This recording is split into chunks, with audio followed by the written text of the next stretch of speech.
Então, dando início à nossa primeira pergunta, considerando a ideia de contemporaneidade e o contexto de Guerra Fria, que leituras são possíveis a partir da desigualdade social no período ditatorial brasileiro? Bom, dando início aqui à discussão, a gente estava passando pela Guerra Fria, né?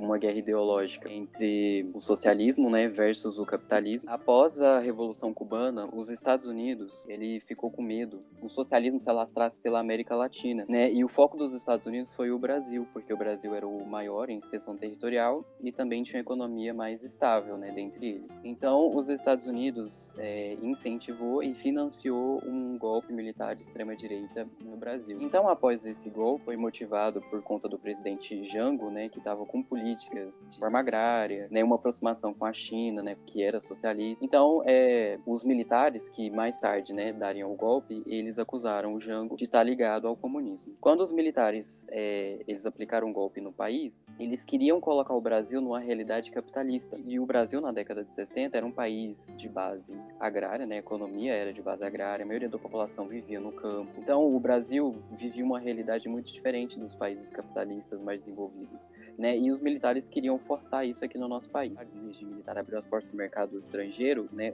o financiamento estrangeiro, principalmente vindo dos Estados Unidos.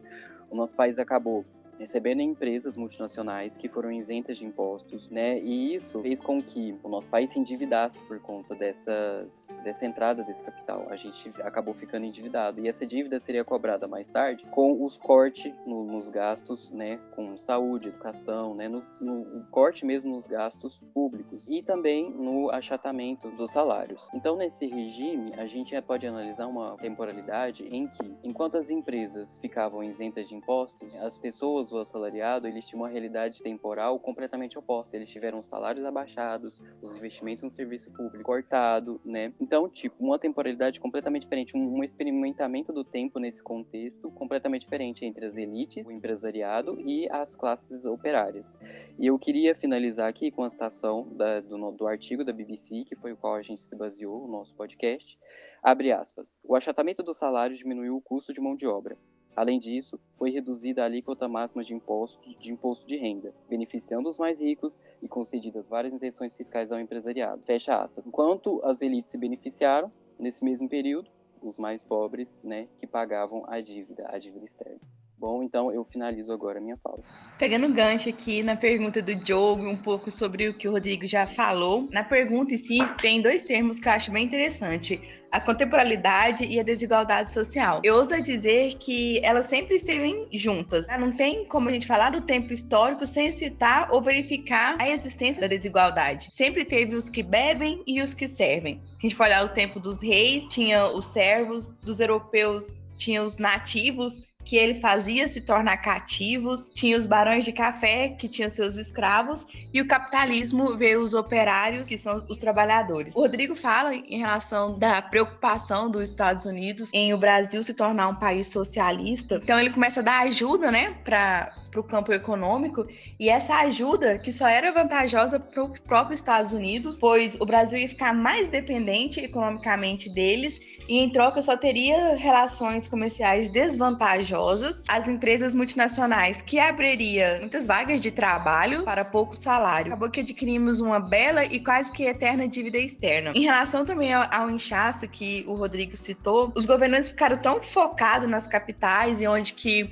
o capitalismo estava crescendo de forma acelerada e desorganizada que esqueceram totalmente do pessoal do campo que vivia sem energia, sem ter acesso aos produtos que estavam sendo comercializados, sem ter vias para que eles possam ter acesso a esse novo mundo, para que eles possam ter acesso a essas vantagens que poderiam vir com o capitalismo. Então, com o pensamento de estamos sendo esquecidos, eles se emigravam para cidades e era onde que não tinha lugar para todo mundo, não tinha trabalho para todo mundo e não tinha estabilidade para que todos pudessem viver de forma igual. O milagre econômico e endividamento do setor público, eles interferiram de maneira diferente na vida dos trabalhadores e na vida da elite. Cada um teve uma percepção do tempo de maneira diferente. Primeiramente, Após o fracasso do plano trienal, a educação se tornou mais restrita e perdia parte dos investimentos. E já para a classe mais pobre, não eram todos que tinham direito à educação. A indústria, porém, ela teve um crescimento avassalador, que só foi possível através do endividamento. Essa dívida externa que adquirimos cresceu 30 vezes. Essa dívida tal que mexeu com toda a economia brasileira. O trabalhador teve 20 anos de reajustes salariais, todos abaixo da inflação. Eram duas concepções de tempos diferentes ali, então. No mesmo período, o operário era aquele que dava tudo de si, era a classe mais pobre que sofria com as consequências desse processo, enquanto as grandes elites, elas só se beneficiavam da industrialização. O Brasil tentava, nesses meados, ele seguir o fluxo do antropoceno. Porém, com o endividamento do setor público nesta corrida, o Brasil não tinha condições de correr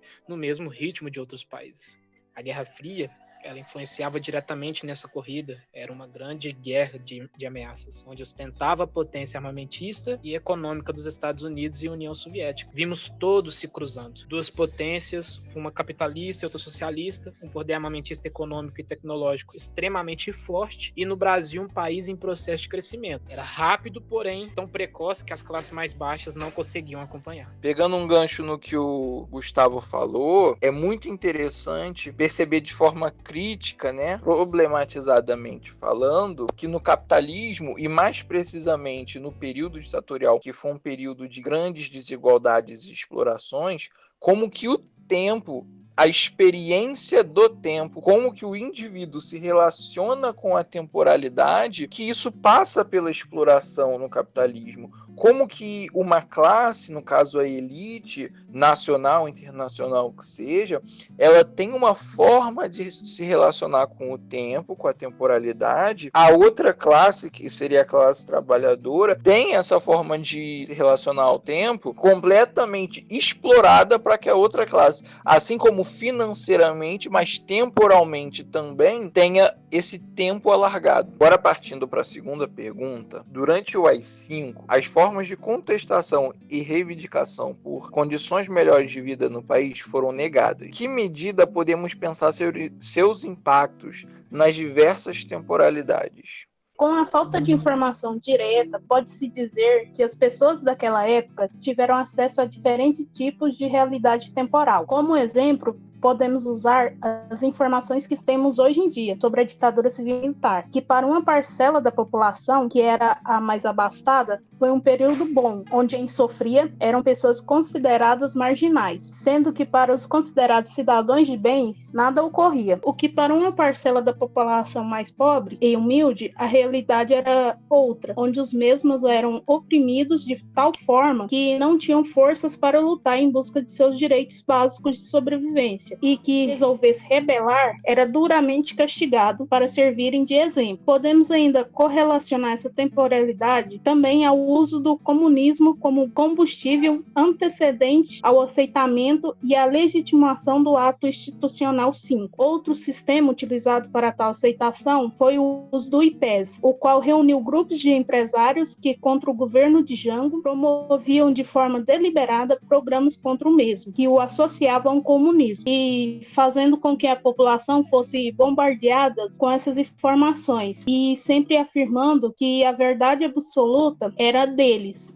Para fazer um comentário geral a tudo que a gente analisou, a gente pode ver que as diferentes formas de experimentar o tempo, tanto no cenário internacional da Guerra Fria, quanto na questão da ditadura, em questão das elites se beneficiarem e a camada mais pobre, o proletariado e os operários terem os seus salários abaixados, terem direitos privados, né, como o caso da liberdade de imprensa, a liberdade de se expressarem, a liberdade de terem uma posição contra o governo, a liberdade de cobrarem seus direitos, enquanto as elites só se beneficiaram. Então, a gente pode tirar aí a questão da temporalidade, em que a gente vê que o tempo foi experimentado de formas diferentes, porém no mesmo período, né? Então, a gente quis trazer isso. Após tudo que foi falado e tudo que os colegas citou, me veio à mente a frase de um livro chamado Olhos d'Água, do autor Conceição Evaristo, que a sua personagem principal é Cida, e ele fala um relato assim sobre ela, que cabe bem para esse tempo histórico e para tudo que nós abordamos aqui. Corria sobre a corda bamba, invisível e opressora do tempo. Era preciso avançar sempre e sempre. Eu acho que cabe muito bem a esse momento que foi abordado. Obrigada.